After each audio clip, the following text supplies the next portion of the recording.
I would like to personally congratulate you as your podcast, The Selby is Godcast, has been selected by our panelists as one of the top 20 Cleveland Guardians podcasts on the web. What? Hello and welcome to a new edition of The Selby is Godcast. I'm T.J. Zuppy. That's me. That guy you see on the other side of the screen, that's Zach Meisel. Greetings, friend. Can't wait to get an update on how long until spring training, but we'll save that for the end. That's typically what we do. What a tease. Surely everyone's going to listen for the full hour now because they want to know how long till spring training. We always drop those Easter eggs at the end of the show. That's how we know that you made it all the way to the end. And there we have our secret code with everyone in our Discord, which you can do. Join the Discord by finding us at Patreon, patreon.com/SelbyIsGodcast for those that are uninitiated. And hopefully you'll have some fun with just your run-of-the-mill Guardians show that we produce every Sunday. No. You're underselling it. Come on. Have you heard the news? News? Well, it's certainly not baseball-related because there's no news on that front. No, I haven't heard the news. Dude, we won an award. The accolades keep pouring in for this podcast. What? I got the official email yesterday. What? We didn't talk about this? No. What are you talking about? What award did we win? And how did we win an award? I'll read it. Ready? Oh, okay. Hi, Zach. I wasn't prepared. It was okay. All right. Hi, Zach. I would like to personally congratulate you as your podcast, The Selby is Godcast, has been selected by our panelists as one of the top 20 Cleveland Guardians podcasts on the web. What? I know. There are 20 Guardians podcasts. Did you say top 20? Top 20. We have also featured your podcast in our top 70 Cleveland podcasts list. No way. Yeah. No way. Are you serious? We should be holding a little sheet of paper here. I'll write down 70 and just top Wilt 70. Chamberlain.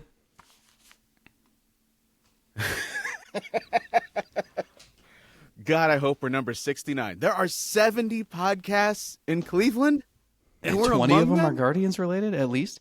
Oh my gosh! It gets better. It gets better. Hold on. Oh, it gets better. I'm shocked. personally give you a high five and want to thank you for your contribution to this world. This is the most comprehensive list of the top 20 Cleveland Guardians podcasts on the internet, and I'm honored to have you as part of this. This is incredible. Yeah. Well, I mean, this is big. Can I actually just call my mom real quick and let her know? Hold on. Hold on. Hey, yeah, you're never gonna believe this. You're never gonna believe this. Yeah, we are a top 20 Cleveland Guardians, but can you believe this is incredible? Zach, you said top 20? Top 20? Oh my god, yeah, top 20. I don't know how we did it, but we did it. We did it, Mom. We did it. That's awesome. God. All right. See ya. This is incredible. I can't wait to call everybody.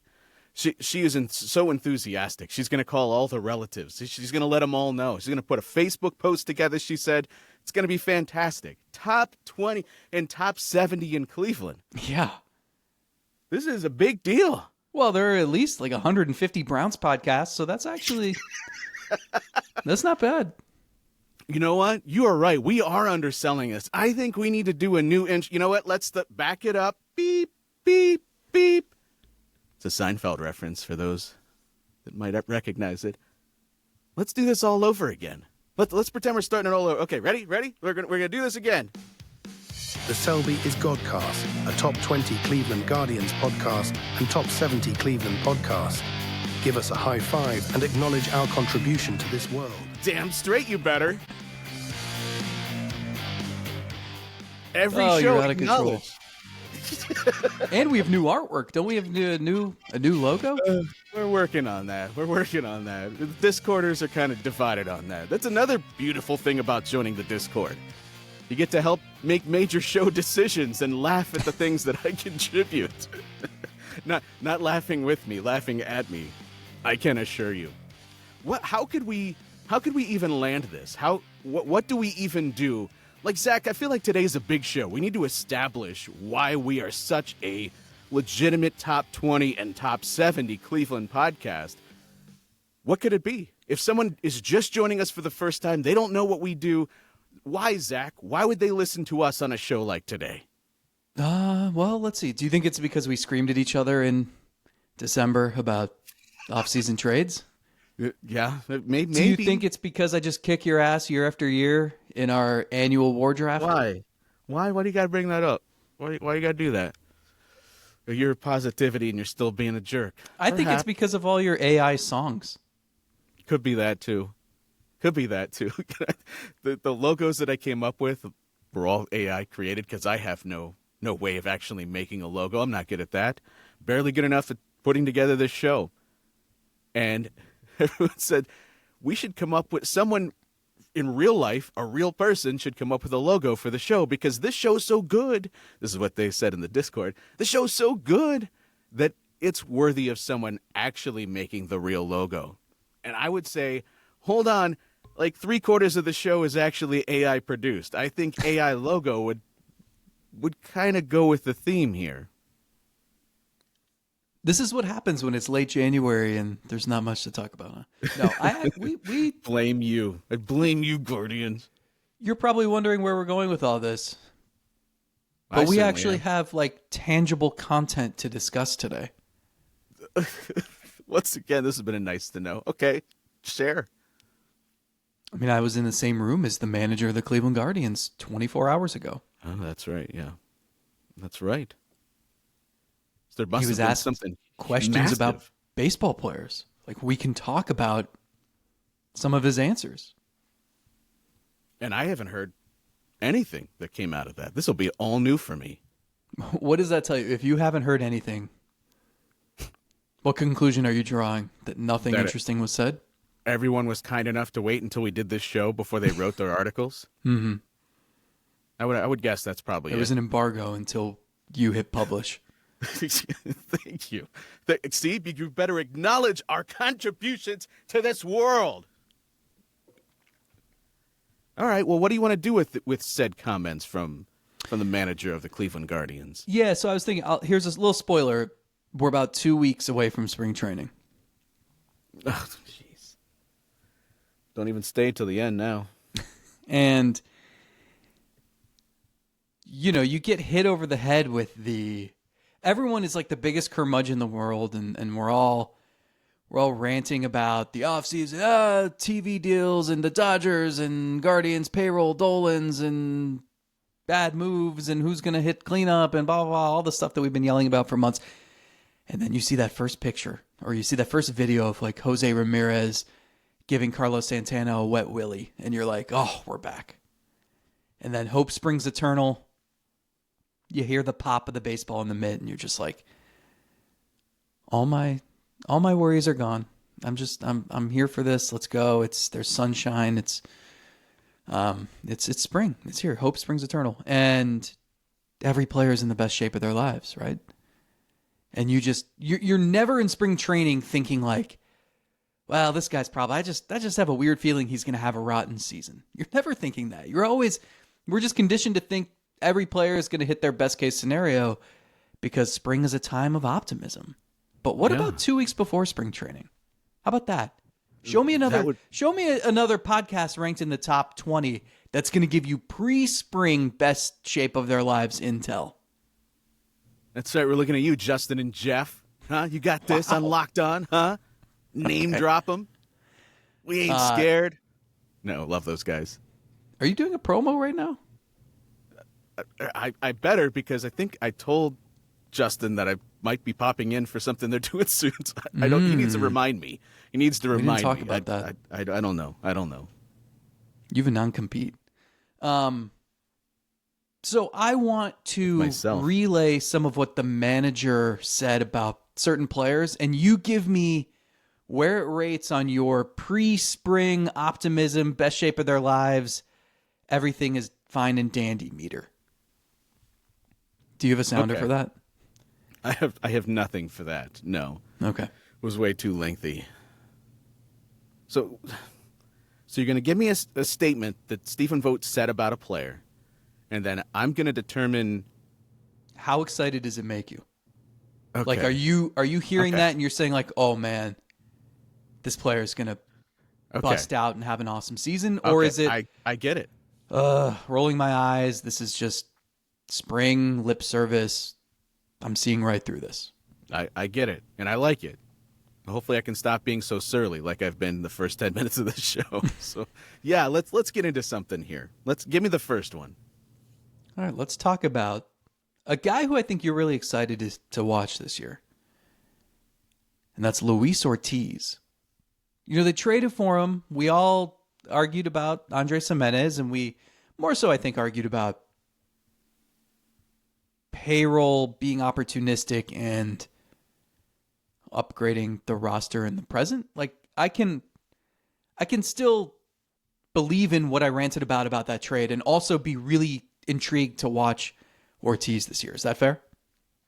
Okay. Absolutely. Yeah. But what if I told you that Ortiz spent much of the winter after the trade at the Guardians Academy in the DR, Oh my working goodness. with some of the people there, and it gets better. Oh, it gets better. We're 4 weeks into January. You know where he spent those 4 weeks? The team's complex in Arizona. Should they start scribbling his name into the Cy Young Award trophy right now, or? How many times? How many years into the future? Oh, Whoa, that does get me a little bit excited, because it's not just about who do they see that maybe a team like the Pirates, they're missing something. There's something on a spreadsheet that they see there that the Pirates just don't value the way that the Guardians do, and they're just good at unearthing somebody that would be a good candidate for a breakout. Not only does that intrigue me, but then I get even more excited when you get all the smart people led by Carl Willis and everybody that the program they've put together over the years to create so many different ace-level pitchers, or at least guys that are capable major league starters, and they mold them, and they change them, and they alter them, and they make them so much better. And that combination is already beginning. It's not happening in spring training. It's already underway. What I got to give you, a scale of 1 to 10? no, just give me like a statement. I don't know. Just give me like a, I'm so freaking jazzed for this guy. Yeah. I'm super excited. I'm super excited upon learning this. This is a good way to start, because I can already feel the best shape of his life syndrome beginning in my brain. So, certainly this is a Guardians podcast, one of the top 20 out there, but in case you're just catching minute 13 of this. If you're the Pirates, you flipped Ortiz and a couple prospects for Spencer Horwitz, who's going to be your first baseman, and I'm just so confused because they could have just signed a first baseman. I mean, their payroll is minuscule, and like Pete Alonso is still out there. I mean, they could have signed anybody. It doesn't even have to be someone to that talent level. Just sign one free agent and then keep Ortiz, and all of a sudden you've got Skeens, Keller, Jared Jones, Ortiz, and whoever the hell you want your fifth starter to be, and that rotation is like possibly top 5 in baseball. And I'm very confused by what some of these teams do and the ownership's decisions. Anyway, I'm really curious. I think at some point we should probably do an episode where we rank. Well, no, we could do hit the sounder. Do it. Oh, new year, we're gonna do new sounders. We're gonna do this all new. So, you want me to rank what? What am I ranking? The in this playoffs started rotation? tomorrow. You're asking me if a guy I haven't seen pitch in a single Just frame. hit the sounder. I don't have that loaded right now. I haven't seen him pitch a single millisecond. I haven't even seen him wear a jersey yet that says Guardians on it anywhere. And you're asking me where he would slot into a playoff rotation? Are you seriously asking me this right now? No, but I do think. I think it's. I think damn, I'm Ivy not is the going to then. consensus number 1 in terms of the circle of trust, right? Of course, yeah. Is Ortiz 2? Before you've even seen him throw a pitch? Or is there someone you trust more? That's a good question. Trust. God, that's difficult when you phrase it that way. Trust. Who do I have more confidence in scraping some ceiling? That's of course Gavin Who do you Williams. have more confidence in turning in the best 2025 season? But if you're asking, TJ, I need somebody that's guaranteed to go give me 5 innings of 2-run ball, and it's not Tanner Bybee who's second in line. Probably Ortiz. Right now. Who are you debating it with? Gavin Williams? Yeah, Gavin Ben Williams Lively for sure. did that in like I was 23 of his 32 starts last year. Gonna bring him up. I think until we see a reason to not believe that he's at least a capable major league starter, I'm going to give him the benefit of the doubt because of the season he just had. With all the red flags and potential pitfalls there, he's still a guy that is worthy of being in this rotation consideration at the beginning of the season. So yeah, I would certainly think he's there. Who beyond that? Is there anybody else in the mix? No. That you would feel supremely confident that they're going to get you 5 innings of 2 runs? I would say Bieber eventually. Well, but that's not fair because he's not No, healthy. I know. But that's where we're at. That's what I'm saying. It's a scary proposition. Why are you making me now feel bad about something that's supposed to be exciting? It can be both. I mean, when Slade Ciccone starts getting molded the way that they want, he's going to be in this mix too. Hold on. Okay, Well, also, okay, we've all got right. 2 months Sorry. till opening day. That's plenty of time for me to convince myself that Williams is going to be an ace and McKenzie's going to be fine and they're going to have a top 5 rotation. All right. Speaking of, Tristan McKenzie, says manager Stephen Vogt, he's healthy. He's had a great winter at the Cressy Performance Center in Florida. Feels good. And the quote that stuck with me is, everything McKenzie's relayed to the staff, that leaves Vogt saying, quote, I trust him. Does that have you excited? Trust You ready him to for return what? him to his status from a couple years ago as trendy preseason Cy Young pick? Trust him for what? I trust him to not eat my lunch if I leave the room. I trust him to hang out with my son and keep him safe, or my daughter. I trust him to park my car if I needed somebody to go do that, but trust him on a major league mound? Even with the vote of confidence from the manager, I don't think I'm quite there yet. Ortiz, I'm excited. I'm very excited. Tristan, he's gonna, like I said, Lively has earned the benefit of the doubt. Tristan's got to earn that back from me. And I completely understand he's going to get every opportunity in spring training. And maybe you could even, if you're filling out a rotation today, if you want to say he's in a better spot than Cantillo or Logan Allen or any of the other candidates, Slade Ciccone, anybody else, sure, I listen to that because he at least has some prior track record. And I think it's important to get some sort of answer.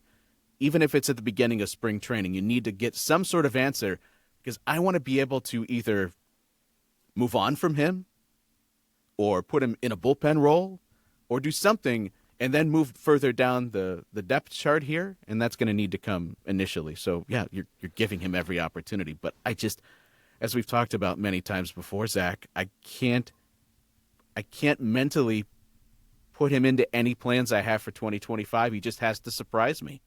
Yeah, and that's fair. It's been 2 years. I do wonder if spring training is the right environment for him, like, because with other guys where like you're working on one pitch on a particular day, you're trying to do certain things with your mechanics, you're as an evaluator, you're not putting much stock into what you're seeing really. And with McKenzie, it's pretty simple where it's just like attack the strike zone. Just be aggressive and pitch with conviction. And that's pretty easy to tell in spring training if he's accomplishing that or not. You know, if he's nibbling and he's scared to get in the strike zone and he's worried about what the results might be, then, that's not someone you want making your rotation. But if he's pitching ahead and he's looking like the aggressive guy he was a few years ago, then maybe you hope he continues that. You just keep him in the rotation, let him start the season, and just do what you've been doing. Just seems like that's an easier thing maybe to evaluate than, does Cantillo's stuff look sharp enough for him to get a spot? Has Ciccone made the right changes for him to get a spot? But I'm with you. It's so much like Carlos Carrasco from a decade ago, and they stuck him in the bullpen. It worked perfectly. We thought that they should do that with McKenzie last year, and they flirted with the idea and then didn't really commit to it, and it was too late by the end of the year. So, I don't know. I mean, we'll see what he looks like, but hey, Vogt trusts him and says he feels good, so I guess we have to. I mean, I know we talked about it before, and again, I'll reiterate, it's easy for me to say this sitting here and not being him, but what do you have to lose? What do you have to lose if you're Tristan? You've sort of lost almost everything you once had. And pitching nervous and scared and trying to protect yourself and staying healthy, what good is being healthy if you're not good enough to be on a major league mound? And again, that's entirely unfair for me to have that opinion sitting here, but I'm trying to put myself in his shoes and trying to evaluate how I would go about trying to get back. And there were several missing ingredients for McKenzie over the past couple of years. The biggest you could say is health, going back 2 years ago. But even last year, the thing that just seemed that was missing is any sort of confidence in himself and his ability. And I get it. When you don't have what you used to have, when you throw the ball, of course you're going to lose some confidence. But maybe it's just a case of you got to fake it till you make it. Maybe you don't. But fake that confidence. Fake yourself into believing again in yourself. Because the worst thing that could happen is you're back down in the minor leagues the exact same place you were last year. Now, would it be with Cleveland? He's out of options, so I don't know what that would be. Or I guess another worst-case scenario is you're just in the bullpen. How's that any worse than the previous 2 years for you? So that's what I would be trying to think of. If there's nothing else terrible could happen to me beyond what's already happened over the past 2 years. I've been off the mound, and I've been in the minor leagues, two places I don't want to be. So let's change it up. Let's come out here and just throw. Let's see what happens. Let's stick in the rotation with the guy you mentioned. And I say rotation because they are going to build Slade Ciccone up as a starting pitcher. They say the stuff looks great. They've already made some tweaks to his delivery. I mean, are you ready? You like this? This is the pitching factory, right? Yeah. Well, I mean, you did trade a year of your cleanup hitter away for this kid, so he better amount to something. Where's your excitement level at? Just based on the fact that they've already worked with him, that he's already made some subtle changes. I'm extremely excited to see what he becomes. This is similar to what you said with Jimenez. You can remove whether or not you were upset or like the trade and just evaluate the person of Ortiz and come away sort of intrigued to see what he becomes. I'm probably more to that level with Ciccone than I am even with Ortiz. Ortiz feels more like a guy that was probably close to a finished product, but you want to make some subtle changes on the edges to refine him a bit. And Slade Ciccone just felt like a complete new mold that you could do. They could craft him in whatever way they want.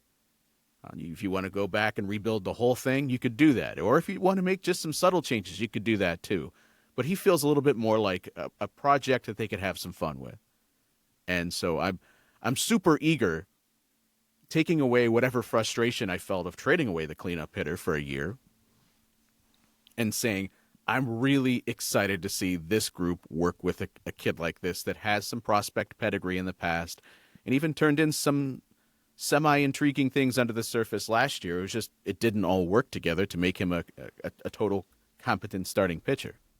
Yeah, I know they were freaked out about their starting pitching depth, even like late last year.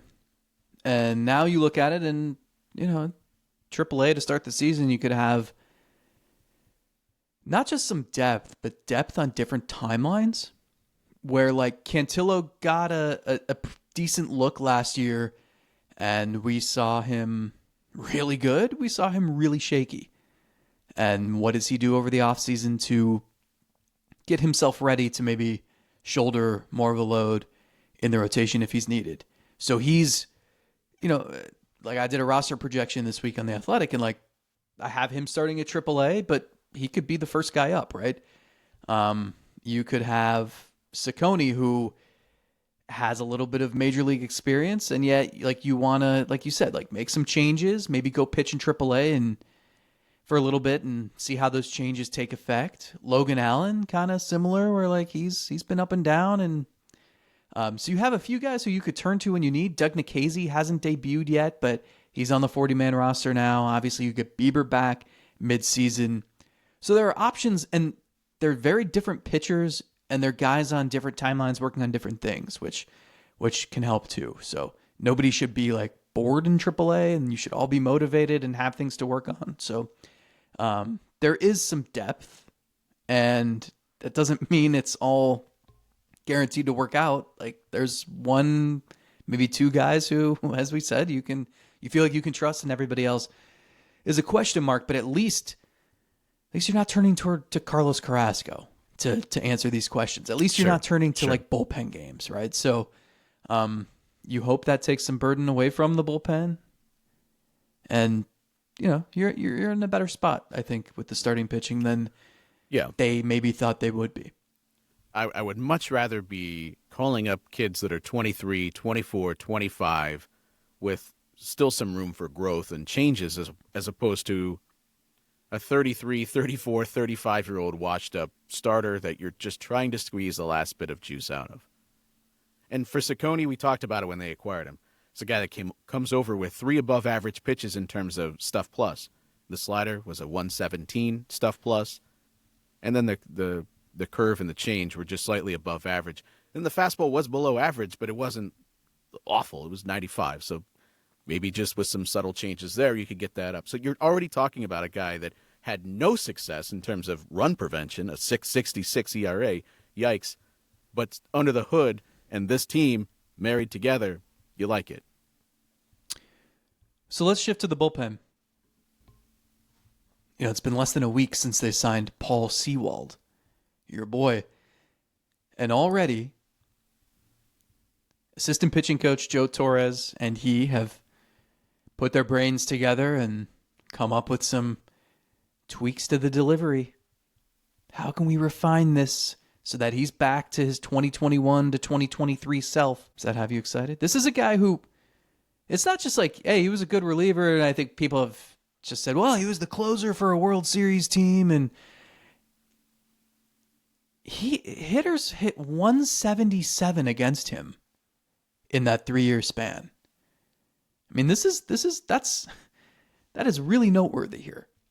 So if they feel confident that they can, I mean, they had this locked and loaded, right? This guy signs and they're like, here, by the way, take this information. Let's talk about it. They seem pretty confident he can get back to his old ways. Does that have the adrenaline flowing a little bit? This one, not that news specifically, doesn't have me excited. What I would just be encouraged by in spring training is to know that he feels good. Does your body feel good? Because I think being a veteran that knows at this level over the past several years, I can get this done. I have gotten it done. And even last year when I wasn't right physically, I was still like an average bullpen arm. I more so than someone at his age that's making some subtle adjustments. For me, it's how does that arm feel? How do you wake up every single day? How do you bounce back? Are you going to be able to go 2-3 days in a row? Can you still do those things at this stage of your career? I think if you clear that hurdle, just feeling good, I think you're going to be very thankful you have him. Yeah, I mean, last week I said, we were trying to analyze the signing and him taking a Vila spot on the roster and the use of resources and all that stuff. I kept yelling, like, we don't need to spend a full episode on Paul Sewald. And I still believe that. I do. I like the move now a little bit more Yeah, you than I did a week ago. Yeah, I told you, it didn't even take till the middle of summer. You're already seeing the light. I think that if if you're resigned to the fact that they weren't going to spend it in any other way, then this is a guy who, like, signs point to he should be a good reliever. And I also I don't think we're talking enough about, like, how even if the bullpen could be the best bullpen in baseball and could still be, like, significantly worse than it was last year. Like, that was a historically great bullpen. And do you even remember what it's like? I mean, obviously we saw it in the ALCS with Class A, but, like, do you remember what it's like for, like, a reliever to blow an 8th inning lead in May? Like, consistently, like no. Or for 6 months we didn't see that. To feel fear when the starter comes out of the game and you're fearful. No, I don't remember that, and you don't have to go back that far to find it. But no, it's a good feeling to know that when you take the ball from the starter, odds say, talent says, you're probably going to be fine. You're probably going to be good. And I don't know if it's even beneficial for the starter. Everyone's competitive. Ask Tanner Bybee how many times he wants to come out of a game. Never. But do you feel a less sense of pressure on self because I don't have to go 8 innings tonight? I want to. God, I want to, but I don't have to.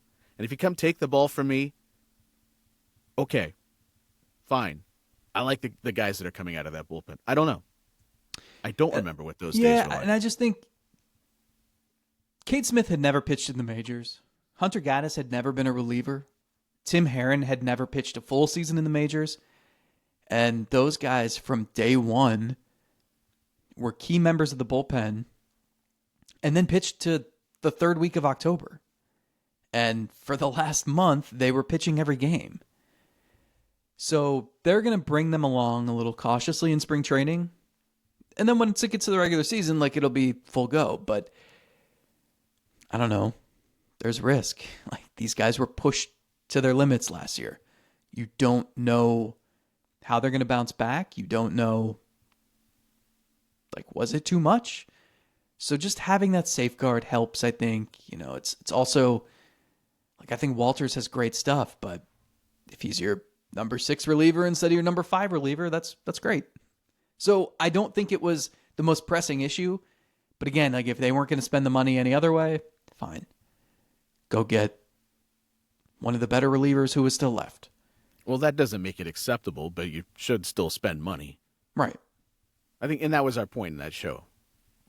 At least that was my point. It's a good reliever, good signing in itself, but that shouldn't be all you accomplish here. That doesn't make this success or anything like that. All right, let's shift to position players. Who's the guy who's going to be catching all these pitchers? Bo Naylor. But you know what? They raved about his defense last year. They said he made huge strides behind the plate. They working with Austin Hedges and Stephen Vogt, Sandy Alomar, Craig Albernaz. That all helped. But the offense, the bat just wasn't there. But guess what? Guess where he has spent all winter? Dave & Buster's. And when he's not been at Dave & Buster's, trying to win the big inflatable green alien, he's been at the Guardians Complex in Goodyear, Arizona, working on his swing with new hitting coach Grant Fink and hitting analyst Josh Tubbs. When Fink and Tubbs get their hands on him, oh, man. No breakout season has ever occurred without spending the winter at the team's complex. If you thought that 122 he turned in 2023 WRC Plus was good, wait till you see what he has in store for us this year. That was still 67 games of a 122 WRC Plus. That's not like a good 2-week stretch, although he finished the season on fire. But that's more than just, it was a good week against a bad club. It's the reason we still clutch on to, like he should be able to, like, walk backwards into a league average season, right? Like, it's Based one on the thing. walk Like, rate. you just know he can hit 20 homers, and you know he can draw more walks, and it's in there somewhere. We saw too much of it. It wasn't a 2-week sample, and it wasn't, it was 6 weeks of like being one of the handful of the best hitters in baseball. And if you extrapolate it out, it's like 2.5 months of being one of the best hitting catchers in baseball. That's not, there are a lot of catchers who never had stretches like that in their lives. So it's in there somewhere. I just, did Fink and Tubbs, they going to get it out of him? Sounds like the worst detective tandem. Like, I'm imagining like a crappy show on CBS at like 8:30 p.m. on Tuesdays. Fink and Tubbs, who just like botch every case. Stumble their way backwards into the answer for Tubbs, every show. you're standing in the crime scene. His blood's all over your shoe. That's Tubbs. Don't give this stuff away for free. Hollywood will try to take that and run with it. I would watch that. I would. I'm not sure that he is going to forever be the 122. I don't know if that's doable. I think as we looked at the performance below the surface coming off of 23, there were still reasons to say, okay, this maybe not that good. Maybe the power is not as good as a 232 ISO here. But I think it's better than a 150 that he had last year. Somewhere in the middle is definitely the hitter that he actually is. Now, could he have stretches where he is one of the best hitting catchers in baseball? I think he's capable of that. Is it going to happen over a full season? I'm not sure. But a 74 over 123 games last year, it's not him. He is better than that. He is absolutely better than that. Now, I forever said that about Roberto Perez, and for 1 year he made that truthful, but every other year it was really bad offensively. I'm gonna say that about Bo Naylor. I think he's a better hitter than a 201, 264, 350 slash line. I think it's in there. And they need it too. Like, that transforms the lineup if he's a 110. That's Naylor. Here's another guy who could transform the lineup if he's legitimate, if he's real. How about Giancarlo Noel? I remember that guy. Stephen Vogt raved about the season he had. And look, Sure. he was really good for a couple months. And then he really struggled in September. Really struggled all the way up until his signature at bat. But just, he's been working on his swing decisions. And if he can just, lay off some sliders out of the zone and make pitchers come to him, man, think about that ceiling. They seem to like Noel quite a bit. He was at the Cavs game with Vogt. He was in town for some clinics and stuff over the weekend. I remember that. I remember that strategy. Our guy Percy Garner. I remember him after 2016. Right? Did he make his debut in 16 or is it 17? Yeah. Whichever year that was. So he made his debut, was solid at the end of that year. And I remember he spent the entire offseason just around, because if I'm around, then I'm part of the team. And unfortunately, it didn't work out for him. But I've seen that strategy before. If I'm around the team all offseason, I'm legitimately a part of it. Now, Percy Garner never had a moment like Giancarlo Noel had in the 2024 playoffs. Never had a bomb quite like that. Like 3 people in history of the world have, but sure. But it would have been fun to see Percy have a moment like that with that giant smile, the infectious grin of his. Yeah, Giancarlo Noel, what a fascinating case he's going to continue to be. Is he? Everyone has concerns that he's going to burn out like Oscar Gonzalez, which, as we've covered, they're different hitters, but the idea being great performance and then disappears. We've seen Bobby Bradley come up here and have some moments where the power looked real, but just not consistent enough and just was an easy out and faded away. There's the cautionary tale of Franmil Reyes, which we covered in a previous show. And we look at that as a negative thing, but Franmil, for a lot of his early career, if he turns out to be what Franmil was and you get like 4 years of middle of the order bat, isn't everyone going to be excited about that?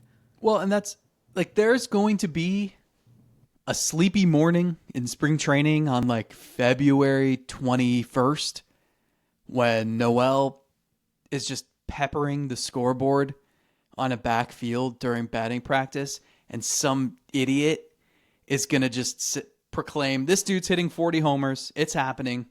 For those not watching, I'm pointing to myself. Yeah, who would do that? But like, it is really hard to change someone's tendencies at the plate in terms of the swing decisions. You know, you're an aggressive hitter or you're not. It's really hard to fix. And you can make like slight increases. We saw Josh Naylor, his chase rate improved leaps and bounds for like a month last year. And then it returned to normal. It's really hard to break those habits, especially when you have, like, when you know you can make hard contact and just crush any pitch that you can reach. You fall into that trap. So I don't know, like, I have a level of skepticism about what he can be. I think there's a role for him on a team. It's just how much leeway do you give a player like that? Because they can fall into some pretty severe slumps, as we saw Noel do down the stretch last year. So do you give that player more playing time so that they can work their way out of it? Do you scale back? But then how do they get out of it? It's always a conundrum. The fact that he could occupy a weak side of a platoon, that he has first base, right field, and DH ability, the additional outfield ability really opens up the door. If he was just a guy that could only DH or maybe play first base, then I don't know if he would fit long term, or even just keeping the spot warm. I don't know. He would have to be incredible for that to continue, or at least on a similar level to what he was last year. But because they have so many guys right now that could use a platoon partner, especially in right field. I mean, the guy that's really slated to get those opportunities early is Brennan, and he needs someone on the other side of that platoon.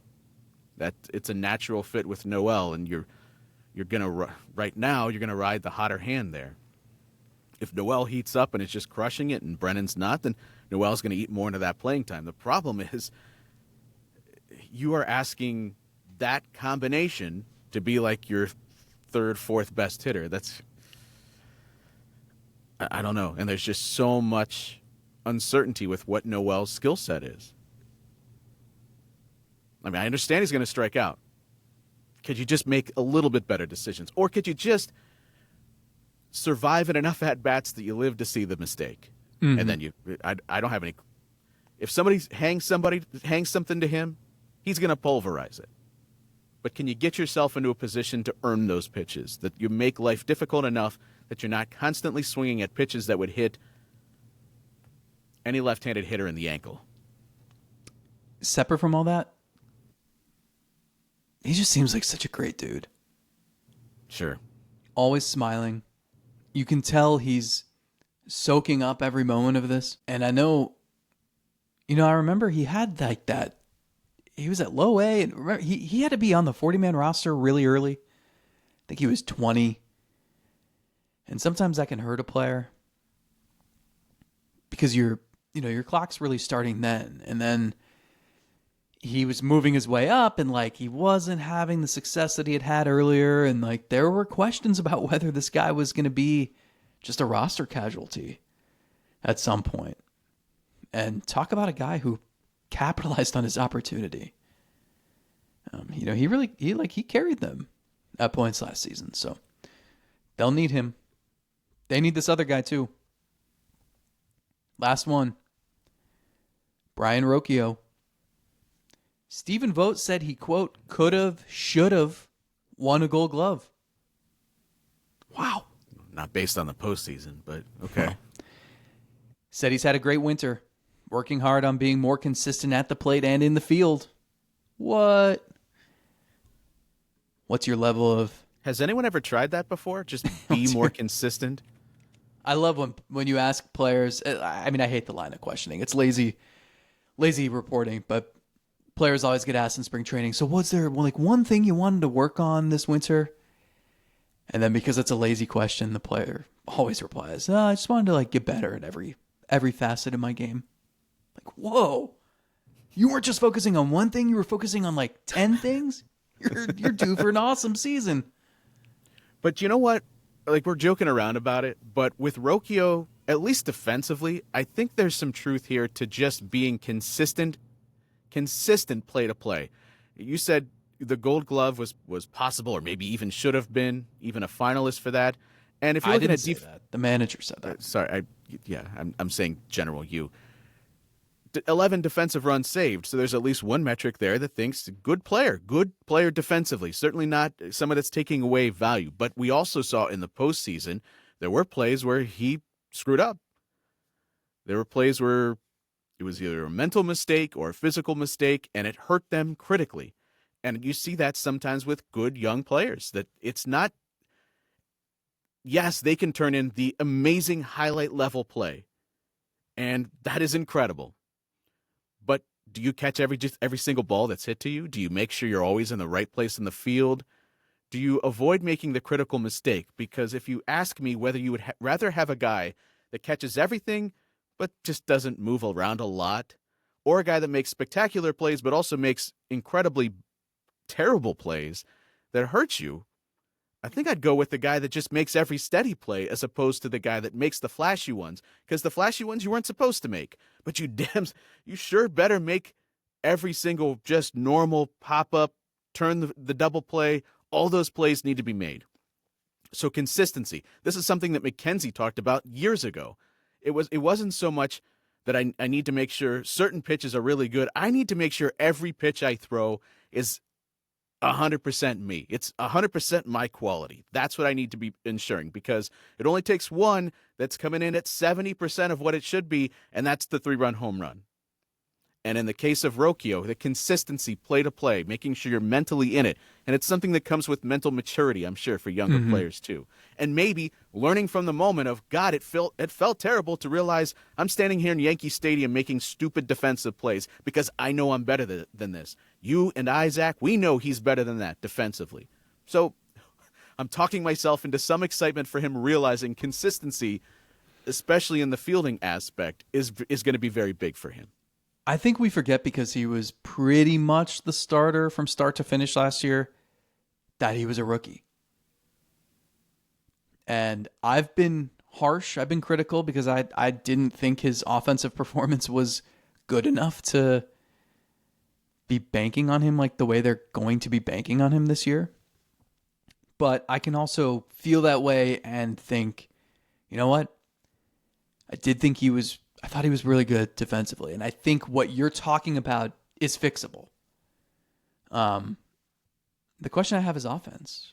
And he showed decent plate discipline last year. That's a good start. But what type of hitter can you become? Because this is a guy who, like, you have question marks in right field and at second base, and I would argue first base. Like, I don't know exactly what you're going to get from Santana, and you know, we're just assuming Manzardo is going to be this great hitter because it looks like he should be eventually, and maybe his time is now. Like, there are so many question marks where, you know, if Rocchio, even Vogt said, he's like, well, we don't expect him to hit, you know, I think he said like 480. He hit 333 in the playoffs. But, like, can he be that type of hitter? Can he be that confident hitter? And I think they need him to be. So I don't know what that means. I don't know, like, what specific changes he needs to make to be that guy, or if it's truly just a matter of, hey, that was your rookie year, and you turned the page, you ended on a good note at the plate, and carry it over. Be more confident. But they need him to be much better than he was at the plate last season. I think that, to me, is the more pressing issue, because I just, you know, this is a team that's like, they need several guys to pop. I think Naylor and Rocchio are probably at the top of that list. And I also, it can't just be, you know, flimsy, hollow spring optimism either. Like, it needs to be tangible. This is why this can legitimately happen.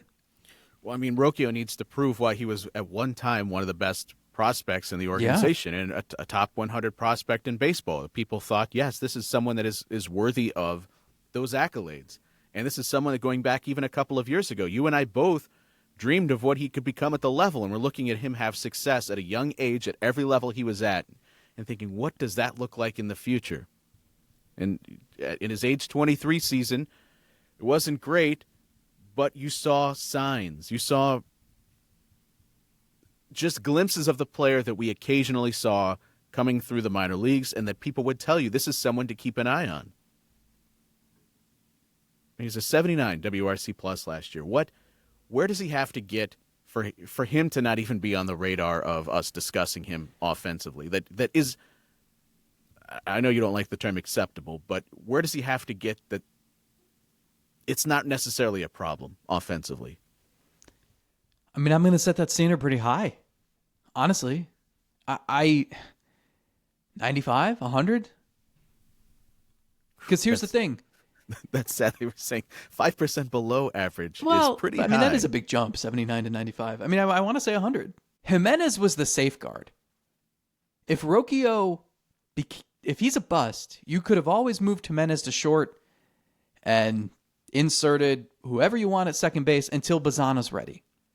But now, whoever wins the second base job is keeping the seat warm for Bazana. And who's the backup if Rocchio fails? Is it Arias? Like, is that right a backup now, yeah. plan?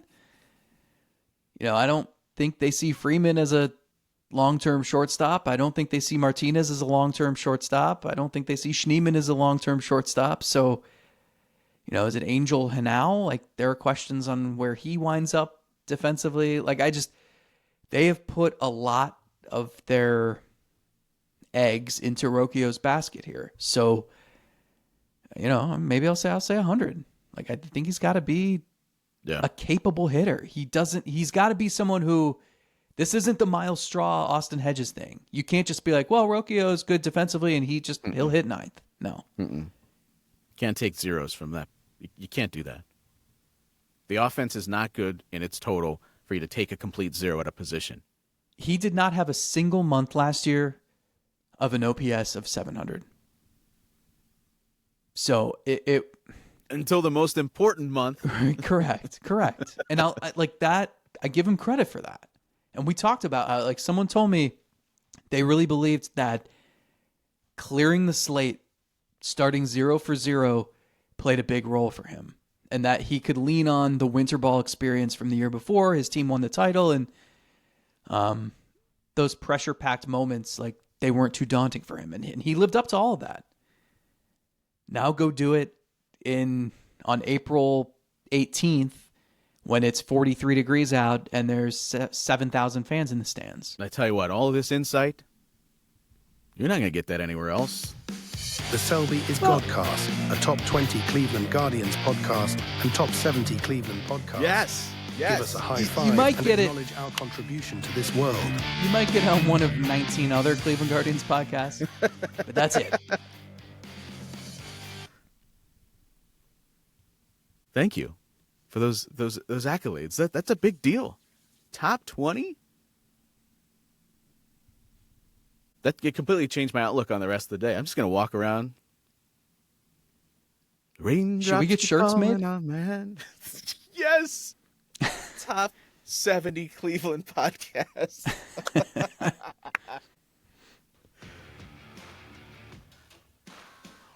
It's pretty cool. What I've never been top 70 in anything.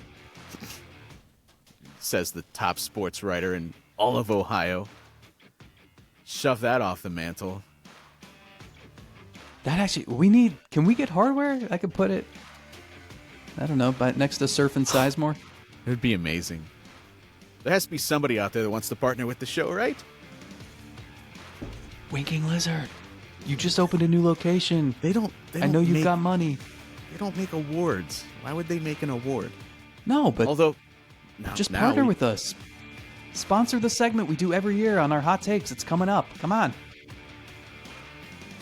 We're going to throw it out to everybody. Buffalo Wild Wings. Who wants in on this?